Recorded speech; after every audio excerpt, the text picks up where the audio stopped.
انا حاليا الاوضه باينه انها ملخبطه. ده نفس التوهان اللي في دماغي. فالحل ان انا اقوم اظبط الاوضه دي وافضي كل حاجه في دماغي عشان اعرف اظبط كل حاجه. السلام عليكم، ازيكم؟ عاملين ايه؟ يا رب تكونوا بخير. انا عامل الفيديو ده لان انا دلوقتي كل حاجه ملخبطه عندي امتحان بكره، ومفروض عندي شغل دلوقتي عايز انزله، وعندي تسليمات على LMS، وعندي حاجات اخلص سكتشات مفروض اخلصها. في حاجات كتير ملخبطه، وفي دلوقتي موقع عايز اظبطه، وهكذا وهكذا. في حاجات كتير في دماغي، فبالتالي ان الحاجات ديت كل يوم بقالها يومين هي في دماغي، ان انا دلوقتي بقالي يومين اخلص مشاريع، والحمد لله اللي حصل حصل يعني، سلمته. وكان في برضه شوية غلطات، بس الحمد لله ان انا سلمت يعني. وبعد كده دلوقتي اول حاجة عملتها ان انا ظبطت المكان اللي انا فيه، وبعد كده كتبت بقى كل حاجة في دماغي ك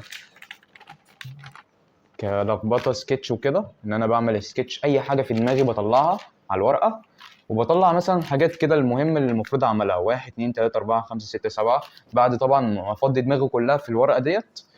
وبعد كده المفروض دلوقتي ان انا اذاكر الامتحان بتاع بكره. اول حاجه تتعمل ان انا اذاكر لي حتى ساعتين دلوقتي، وبعدين بقى قبل الامتحان بشويه، بكره على الامتحان الساعه 11، اذاكر لي يعني احل PDF للامتحان وهكذا. وبس كده يعني، انت بتخلص كل حاجه، الاولويه الاول اللي هي الاهم ثم المهم، وبعد كده الحاجات اللي هي المفروض تتعمل بعد كده تتعمل. انت شكلك فاهم يا نص. كوبايه الشاي خلصت. حجتنا بقى دلوقتي اننا نمسك PDF الماده، نفتح اللاب.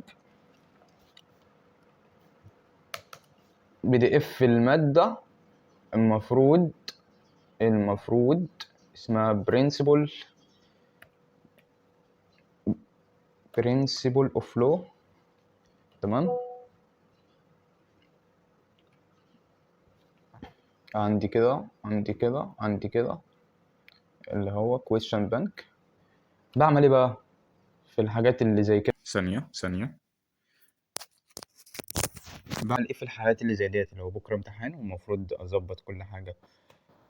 بفتح جيميناي وادخل الملف، اقول له واكتب له ايه: اشرح لي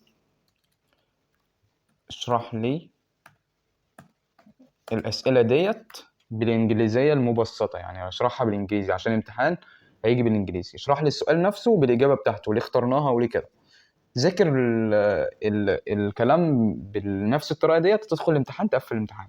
ده الطريقه بتاعتي ليله الامتحان، ان انا اصلا بذاكر الماده آه، ليله الامتحان وبدخل. الحمد لله بجيب درجات حلوه فيها بالطريقه ديت. بس بدا يعني بفضل اكتر من ساعتين ثلاثه بذاكر في الكلام ده، لان اول مره طبعا يتذاكر، و... وعشان تدخل قبل الامتحان برضو قبلها بساعه تراجع على اللي انت ذاكرته. وبس كده. امسكوا بس خدوا بس الطريقه ديت وانتوا هتجيبوا درجه، يعني ممكن تجيبوا له يعني 95%، مش هقول اكتر من كده. انا هجيب 100% بس.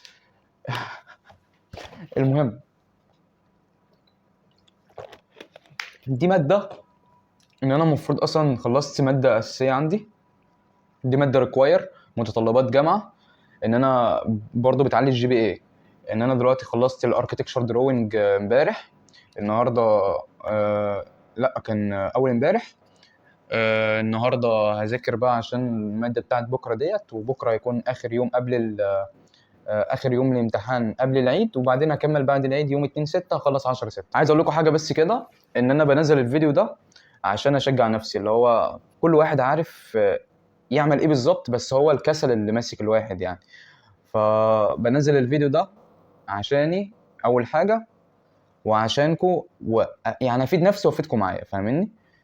فبس كده. لو حابين تشوفوا ازاي بتعامل في الجامعه والشغل مع بعض الاتنين، واللخبطة اللي حاصلة عندي بسبب الموضوع ده، ما تنسوش تشتركوا في القناة وتعملوا لايك. وبس كده، انتظروا الفيديوهات التانية.